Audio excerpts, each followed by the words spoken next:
আপনার বয়স 60 বছর, 70 বছর, 80 বছর, আর আপনি আল্লাহকে ভুলে গেলেন। আল্লাহর নবীর কাছে কি জবাব দিবেন কিয়ামতের ময়দানে? যুবক ভাইরা, তোমরা বলো কি জবাব দিবা? এই স্টাইল নিয়ে আল্লাহ রসুলের সামনে দাঁড়াবা? তোমার লজ্জা করে না? যারা তোমার মুসলমান ভাই এবং বন্ধুদেরকে মারতেছে তাদের স্টাইলে তুমি চুল কাটো। এই জন্য আল্লাহ বলছেন যে একটা মাস যদি সঠিকভাবে রোজা রাখতে পারো, তোমার তো ঈমান আছে, আমি আল্লাহ ঘোষণা করছি, তোমার পাসপোর্ট আছে। আমি আল্লাহ রব্বুল আলামিন একটা মাস পরে ঈদের দিন নামাজ পড়তে আসবা, তোমাকে তাকওয়াবান বানাইয়া পিছনের সকল গুনাহ মাফ করাইয়া তাকওয়ার ভিসা দিয়া ঈদের দিন জান্নাতের টিকিট করে দেব। আমি মূলত আজকে একটি কথা আপনাদেরকে বলবো, সেটি হচ্ছে এই রমজানটা দামি হলো কেন? এই রমজানের এত দাম হলো কেন? যে অন্য মাসে নফল পড়ে, অন্য মাস নয় শুধু কিয়ামত পর্যন্ত যদি কোনো মানুষ নফল পড়ে, আপনারা জবাব দেন একটা ফরজের সমান সওয়াব কি হবে? কিন্তু এই রমজান মাসে আল্লাহু আকবার, একটা নফল পড়লে একটা ফরজের সমান সওয়াব হয়ে যায়। এই রমজান আল্লাহ আমাদেরকে দিলেন, কেন এত দামি হলো? এর কারণ একটাই, আল্লাহ কোরআনের মধ্যে বলছেন শাহরু রমাদান, এটা রমজান মাস, আল্লাযী উনজিলা, যেই মাসে নাজিল করা হয়েছে আল কোরআন, কোরআন যেই মাসে নাজিল করা হয়েছে এটার নাম হচ্ছে রমজান মাস। এই কোরআন নাজিল হওয়ার কারণেই এই মাসটার মূল্য এত বেশি। কোরআন নাজিল হওয়ার কারণেই এই মাসটার মর্যাদা এত বেশি বেশি।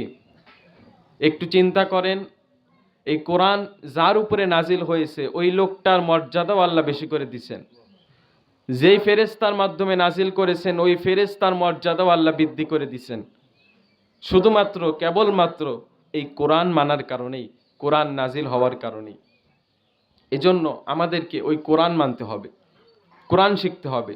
যার কারণে রমজান দামি হলো ওইটাকে তালাশ করতে হবে। আমি একদিন এক ইফতার মাহফিলে গিয়েছিলাম, সেখানে এক বক্তা আলোচনা করতেছিলেন যে বর্তমান বাংলাদেশের যে প্রধান উপদেষ্টা ডক্টর ইউনূস, সে যদি কোনো প্রাইভেট কারে আমাদের এই গ্রামে আসে, আচ্ছা বলেন তো ওই ডাক্তার ইউনূসের পিছনেই মানুষ ছুটবে নাকি ওই প্রাইভেট কারের ড্রাইভারের পিছনে ছুটবে? ডাক্তার ইউনূসের পিছনেই ছুটবে। কেন? কারণ ওই লোকটার কারণেই এই এলাকাটা বর্তমান সময়ের জন্য, ওই সময়ের জন্য দামি হয়ে যাবে। কারণ ওই সময় যদি উপস্থিত হয় এলাকাটা দামি হয়ে যাবে, পুরা দেশের মধ্যে ইতিহাস হয়ে যাবে ডক্টর ইউনূস অমুক জায়গায় এসেছিল। এখন আমরা যদি ডক্টর ইউনূসকে কদর না করে ওই প্রাইভেট কারের ড্রাইভারের কদর করি, তাকে যদি মিষ্টি খাওয়াই, শরবত খাওয়াই, তার সেবা যত্ন করি, খাবার খাওয়াই, বলেন তো এটা কি ইনসাফ হলো?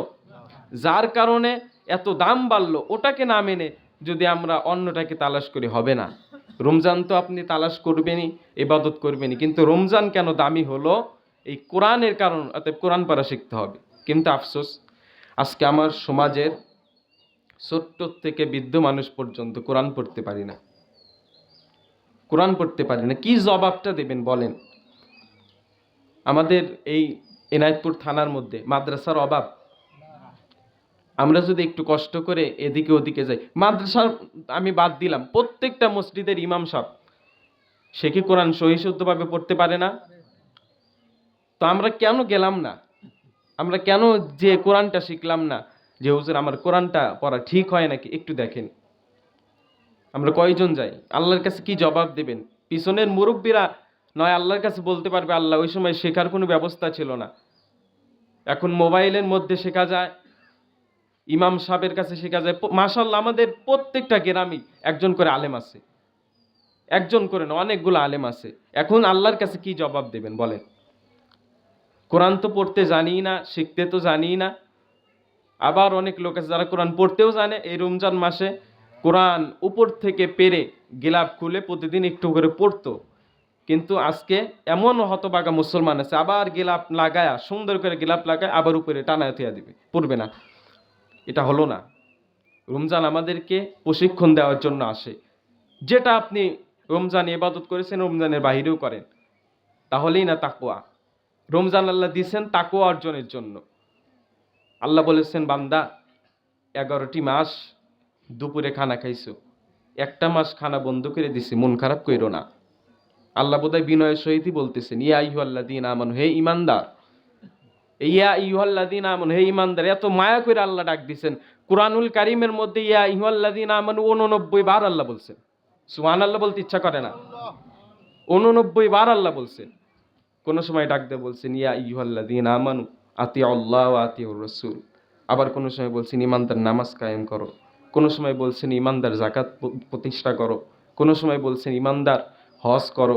কোন সময় বলছে ঈমানদার রমজান মাস আছে, রমজানের রোজাগুলো রাখো। আল্লাহ বলেন কষ্ট পায়ও না। 11টি মাস খাইছো, একটা মাস যদি না খেয়ে থাকতে পারো, আমার বিধান যদি মানতে পারো, লাআল্লাকুম তাত্তাকুন, আমি আল্লাহ রব্বুল আলামিন তোমাকে পূর্ণ মুত্তাকি বানায় দেব।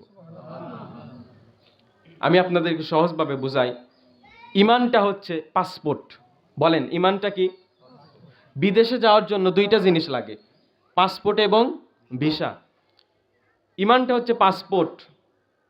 এখন পাসপোর্ট আছে, বিদেশে যাইতে পারবে, আর একটা জিনিস লাগবে, ভিসা। একটা মানুষের যদি ঈমান নামক পাসপোর্ট থাকে কিন্তু তাকওয়া নামক ভিসা না থাকে, জান্নাতে যাইতে পারবে না। এই জন্য আল্লাহ বলছেন যে একটা মাস যদি সঠিকভাবে রোজা রাখতে পারো, তোমার তো ঈমান আছে, আমি আল্লাহ ঘোষণা করছি তোমার পাসপোর্ট আছে, আমি আল্লাহ রব্বুল আলামিন একটা মাস পরে ঈদের দিন নামাজ পড়তে আসবা, তোমাকে তাকওয়াবান বানাইয়া পিছনের সকল গুনাহ মাফ করাইয়া তাকওয়ার ভিসা দিয়া ঈদের দিন জান্নাতের টিকিট করে দেব। আজকে আমাদের জান্নাতের টিকিট। কিন্তু আফসোস, অনেক লোক আছে দেখবেন এই যে ঈদের নামাজ পড়ে চলে যাবে, আর আসবে না। রমজানে মুসল্লির ভরপুর, অভাব নাই, রমজান শেষে আর মুসল্লি পাওয়া যায় না। এই জন্য 1 নাম্বার আমার দাবি থাকবে যে কোরআন পড়া আমরা শিখব এবং কোরআনের মধ্যে কি আছে ওটা আমরা মানার চেষ্টা করব। কোরআনের মধ্যে আল্লাহ অনেক বিধানই দিয়েছেন, তার মধ্যে যেটা দরকার ওইটা বলতেছি। জাকাতের বিধানটা আছে, অনেক মানুষই দেন। টাকা থাকলে হজ অনেক মানুষই করেন, কিন্তু অনেক মানুষ আছে শক্তি সামর্থ্য থাকার পরেও আল্লাহর একটা বহুত বড় বিধান নামাজ প্রতিষ্ঠা করেন না। আচ্ছা বলেন তো, আল্লাহ কি আমাদের উপরে নামাজ দিয়ে আমাদেরকে জুলুম করেছেন? আল্লাহ বলছেন লা ইউকাল্লিফুল্লাহু নাফসান ইল্লা উসাহা। আল্লাহ বলছেন আমি আল্লাহ কোনো মানুষের উপরে জুলুম করি না। আল্লাহ বলছেন আলাইসাল্লাহু বিআহকামিল হাকিমিন, আমি আল্লাহ কি ন্যায় বিচারক নই? এখন আল্লাহ কি আপনার মাজাকে, এই যে কোমরটা যে আছে, এই কোমরটাকে কি আল্লাহ একবার টান টান রেখে আপনি নড়তেই পারেন না, আপনার হাঁটুটাই বাঁকা হয় না, আপনার পায়ের গোড়ালিটাই বাঁকে না, এমন সময় আল্লাহ আপনার উপর নামাজ ফরজ করেছে না? আল্লাহ আপনার কোমরকে বাঁকায়া দিছে, হাঁটুকে বাঁকায়া দিছে, পায়ের গোড়ালিকে বাঁকায়া দিছে। আল্লাহর ইবাদত করার মতো যত শক্তি সামর্থ্য যত কিছু দরকার এত কিছু আল্লাহ দিয়া এরপরে বলতেছে নামাজ প্রতিষ্ঠা করো, এরপরেও পড়েন না। কেন পড়লেন না? কি জবাব দেবেন? কি জবাব দেবেন? নামাজ তো পড়ি না, আবার গুনাহের মধ্যে এত বেশি লিপ্ত থাকি আমরা, কি জবাবটা দেবেন? এতবার আল্লাহ নামাজের কথা বললেন, এতবার বললেন, 82 বার আল্লাহ নামাজের কথা বললেন কোরআনুল কারীমের মধ্যে। আজকে আমরা যুবকও পড়ি না, বৃদ্ধও পড়ি না, শিক্ষিতও পড়ি না, অশিক্ষিতও পড়ি না, ধনীও পড়ি না, গরিবও পড়ি না। এইভাবে আল্লাহকে বলা যায়? এইভাবে বলতে পারলেন? আল্লাহ বোধহয় চিৎকার করে বলতেছেন সূরা মুরসালাতের মধ্যে শেষ আয়াতে আল্লাহ রব্বুল আলামিন চিৎকার করে বলতেছেন, বান্দা আর কতবার বললে, কত হাজার বার বললে, কত লক্ষ বার বললে, কত কোটি বার বললে বান্দা তুমি নামাজ পড়তে, বলো। আল্লাহ বলে কিভাবে বললে তুমি নামাজটা পড়তা? ফাবি আইয়ি হাদিসিম বাদাহু ইউমিনুন, বান্দা আর কোন কিতাব নাজিল করলে? জিবরাইল আমিনের মতো এত দামি ফেরেশতা দিয়া কোরআন নাজিল করার পরেও, আমি আল্লাহ এত মহান স্রষ্টা, যিনি কোরআন নাজিল করার পরেও, এত চেষ্ট মর্যাদাপূর্ণ নবীর উপরে কোরআন নাজিল করার পরেও, তোমাদের মতো এত চেষ্ট মানবের উপরে কোরআন দেওয়ার পরেও বান্দা আর কিভাবে বললে, কিভাবে নাজিল করলে, কোন আল্লাহ দিয়া নাজিল করলে, কোন ফেরেশতা দিয়া নাজিল করলে, কোন জিনিস দিয়া নাজিল করলে, কোন যানবাহন দিয়া নাজিল করলে বান্দা তুমি নামাজ পড়তা? বলেন, জবাব দেন আজকে আমাকে। অনেক বৃদ্ধ মানুষও তো নামাজ পড়েন না, অনেক বৃদ্ধ মানুষও কোরআন তেলাওয়াত করেন না। যদি বলা যায় যে বাবা কোরআন তেলাওয়াত কি শেখেন নাই? অনেক মুরব্বী বলে কোরআন শেখার কি এখনো বয়স আছে? কিন্তু আফসোস, ওই লোকটার কোরআন শেখার বয়স নাই, কিন্তু বিড়ি খাওয়ার বয়স আছে। ঠিক না ঠিক বলে? অনেক বৃদ্ধ বিড়ি খাইতে খাইতে খাইতে খাইতে এমন অবস্থা, ঠোঁটকে কালা করে ফেলেছে। অনেক মুরব্বী অবস্থায়ও কবরে চলে যায়। কিয়ামতের কঠিন ময়দানে আমাদের আমলটা আমাদের নবীর কাছে পৌঁছানো হবে। সর্বপ্রথম আমাদের নবীর কাছে দেওয়া হবে। মুসা আলাইহিস সালামের উম্মতদের আমলনামা মুসা আলাইহিস সালাম দেখবে, স্বয়ং তিনি দেখবে। যেই নবী একটা কাঁচা পেঁয়াজের গন্ধ সহ্য করতে পারেন নাই, যেই নবী একটা কাঁচা রসুনের গন্ধ সহ্য করতে পারেন নাই, যেই নবীর রাস্তা দিয়ে গেলে পুরো জায়গাটা আতরের সুগন্ধ হয়ে যেত, যেই নবীর ঘাম থেকে সুগন্ধ ব্যবহার হইতো, ওই নবীর সামনে যখন আমলনামা পৌঁছানো হবে, আপনার আমলনামা, নবী দেখবে আর চিৎকার করে বলবে, উম্মত, এজন্যই কি আমি তোমাদের জন্য এত দুনিয়াতে কাঁদছি? এজন্যই কি আমি তায়েফের ময়দানে রক্ত ঝরাইছি? এজন্যই কি আমি উহুদের ময়দানে দান্দান মোবারক শহীদ করে দিছি?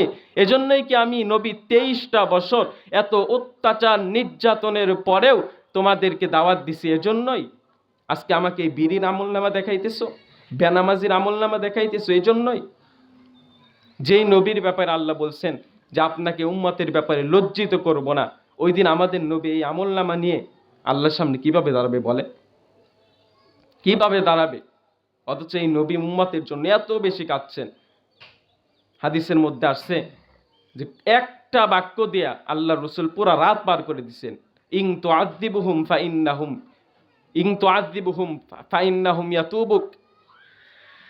এই একটা আয়াত দিয়ে আল্লাহ রসুল সাল্লাল্লাহু আলাইহি ওয়াসাল্লাম পুরা রাত কেঁদেছেন আর আল্লাহর কাছে দোয়া করছেন, আল্লাহ আপনি যদি চান আপনি আপনার বান্দাদেরকে আযাবও দিতে পারেন, আবার আপনি যদি চান আপনি আপনার বান্দাদেরকে ক্ষমাও করে দিতে পারেন। অতএব আপনি তো ক্ষমাশীল, আপনি তো দয়াবান, আমার উম্মতদেরকে আপনি ক্ষমাই করে দেন। সারা রাত পার করে দিয়েছেন একটা শব্দ বলে। ওই নবীর সামনে কিভাবে দাঁড়াবেন? কিভাবে দাঁড়াবেন বলেন? এই আমলনামা নিয়ে নবীর সামনে দাঁড়ানো যাবে? অথচ আল্লাহ বললেন তোমাদের উপর নামাজ ফরজ করা হয়েছে, নামাজ প্রতিষ্ঠা করো, কায়েম করো। আসলে আমরা জানি না কোন মালিক আমাদেরকে ডাকতেছেন, কোন মালিক আমাদেরকে ডাকে, আমরা এটা জানি না। যদি জানতাম মালিকের পরিচয়, আমরা দৌড়ায় যাইতাম। আমাদের মালিকের মর্যাদা কত আমরা কেউ জানি না। আমাদেরকে নামাজের জন্য ডাকে কে বলেন? শুধুই আল্লাহ, আর কিছু নাই? শুধু যদি আল্লাহ ডাকতো তো মানতে পারতাম যে তিনি একটা নামের অধিকারী, কিন্তু না, শুধু আল্লাহ ডাকে না, আপনাকে রহমান ডাকে, রহিম ডাকে, মালিক ডাকে, কুদ্দুস ডাকে, সালাম ডাকে, মুমিন ডাকে, মুহাইমিনুল আজিজুল জব্বারুল মুতাকাব্বিরুল খালিকুল বারিউল মুসাউবিরুল গফফারুল কহ্হারুল ওয়াহ্হাবুর রাজ্জাকুল ফাত্তাহুল আলিমুল কাবিদুল বাসিতুল খাফিদুর রাফিউল মুইজ্জুল মুদিল্লুস সামিউল বাসিরুল হাকামুল আদলুল লতীফুল খবীরুল হালিমুল আযীমুল গফুরুশ শাকুরুল আলিয়্যুল কবীরুল হাফিজুল মুকীতুল হাসিবুল জালিলুল করিমুর রকিবুল মুজিবুল ওয়াসিউল হাকিম আল ওয়াদুদুল মাজিদুল বাঈসুশ শাহীদুল হাক্কুল ওয়াকিলুল কওয়িয়্যুল মাতিনুল ওয়ালিয়্যুল হামিদুল মুহসি আল মুবদি আল মুঈদ আল মুহয়ি আল মুমীত আল হাইয়্যু আল কাইয়্যুম আল ওয়াজিদ আল মাজিদ আল ওয়াহিদ আল আহাদ আস সামাদ আল কাদির আল মুকতাদির আল মুকদ্দাম আল মুআখ্খার আল আউয়াল ওয়াল আখির ওয়াল যাহির ওয়াল বাতিন আল ওয়ালি আল মুতাআলি আল বাররুত তাওয়াবুল মুনতাকিম আল আফু ওয়ার রাউফ মালিক আল মুলকি যাল জালালি ওয়াল ইকরাম আল মুকসিত ওয়াল জামি ওয়াল গনিয়্যুল মুগনি আল মানি আদ দার আন নাফি আন নূর আল হাদি আল বাদি আল বাকিল ওয়ারিসুর রশিদ ওয়াস সবুর। শুধু আল্লাহ ডাকে না, 99 নামের অধিকারী ডাকে। এরপরে কয়জন আসে বলে? শুধু তো এমনি এমনি ডাকে না, জান্নাতের চাবি দেওয়ার জন্য ডাকে। নামাজটা তো জান্নাতের চাবি, চাবি দেওয়ার জন্য ডাকে। কিন্তু আমরা এত নাফরমান, এমনও যুবক আছে 365টা দিনে একটা দিনও ফজরের নামাজ পড়ে না, একটা দিনও ফজরের নামাজ পড়ে না। অনেক বৃদ্ধ মানুষ আছে একটা দিনও ফজরের নামাজ পড়ে না, মাগরিবের নামাজ পড়ে না। 365টা দিন আল্লাহ এত কিছু দিলেন, অক্সিজেন দিলেন, রিজিক দিলেন, খাবার দিলেন, পানি দিলেন, কিচ্ছু বন্ধ করে নাই, অথচ নাফরমান ভুলে গেল আল্লাহকে। এই জন্য মুসলমান নামাজ পড়েন, নিজের ইচ্ছা মতো চইলেন না। ইচ্ছা মতো চলে কুকুর, যার ব্যাপারে আল্লাহ বলছেন ফামাসালুহু কামাসালিল কালব। নিজের ইচ্ছা মতো যে চলে তাকে কুকুর বলা হয়। কুকুরের উপমা আল্লাহ দিছেন, যে কুকুর নিজের ইচ্ছা মতো চলে। অনেক যুবক আছে কুকুরের মতো নিজের ইচ্ছা মতো মাথার চুল কাটে। আল্লাহ রাসূল সাল্লাল্লাহু আলাইহি ওয়াসাল্লামের বিধান নাই চুল কাটার মধ্যে? মাথার থেকে নিয়ে পা পর্যন্ত প্রত্যেকটা জায়গায় আল্লাহ রসুলের বিধান আছে।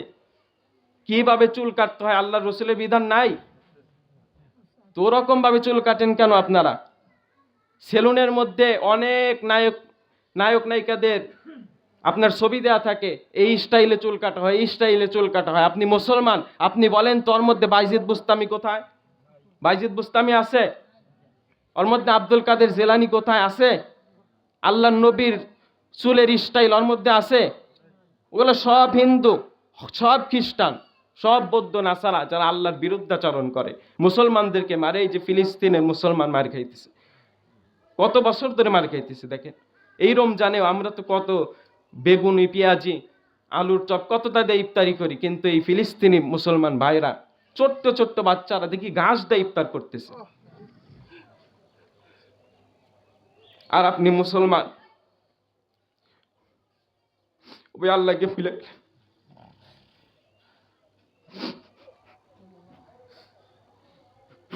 কেমনে পারলে? আপনার বয়স 60 বছর, 70 বছর, 80 বছর, আর আপনি আল্লাহকে ভুলে গেলেন। আল্লাহর নবীর কাছে কি জবাব দিবেন কিয়ামতের ময়দানে?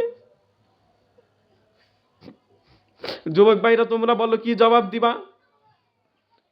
এই স্টাইল নিয়ে আল্লাহ রসুলের সামনে দাঁড়াবা?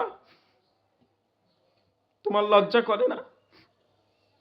যারা তোমার মুসলমান ভাই এবং বন্ধুদেরকে মারতেছে তাদের স্টাইলে তুমি চুল কাটো? তুমি বেয়াদব, তুমি স্বার্থপর, তুমি নাস্তিক, তুমি মুরতাদ। যদি শরম থাকে আর এরকম চুল কাটো না। বৃদ্ধ বাবা যারা, যদি আপনাদের শরম থাকে আপনারা আর নামাজ চাইলেন না। আজকে একটা পাক্কা ওয়াদা করেন আল্লাহর কাছে, যে জীবনে যত দিন বেঁচে থাকবো একটা দিনও আল্লাহর রসুল এবং আল্লাহর বিরুদ্ধে যাব না। ইনশাআল্লাহ। নামাজ পড়বেন ইনশাআল্লাহ, যাকাত দিবেন ইনশাআল্লাহ। শুধু রমজানে আসবেন না, রমজানের পরেও আসবেন। আল্লাহর কাছে ওয়াদা করেন, আল্লাহর কাছে কিন্তু ওয়াদা করলেন। এই জন্য আসেন, যে কথাগুলো বললাম, যে রমজান কোরআন তেলাওয়াতের মাস, দামি হয়েছে কোরআন তেলাওয়াতের জন্য। এই রমজান মাসে আমরা যেরকম ইবাদত বন্দিগি করেছি, বাকি 11টি মাসে ওরকম আমরা ইবাদত বন্দিগি করব ইনশা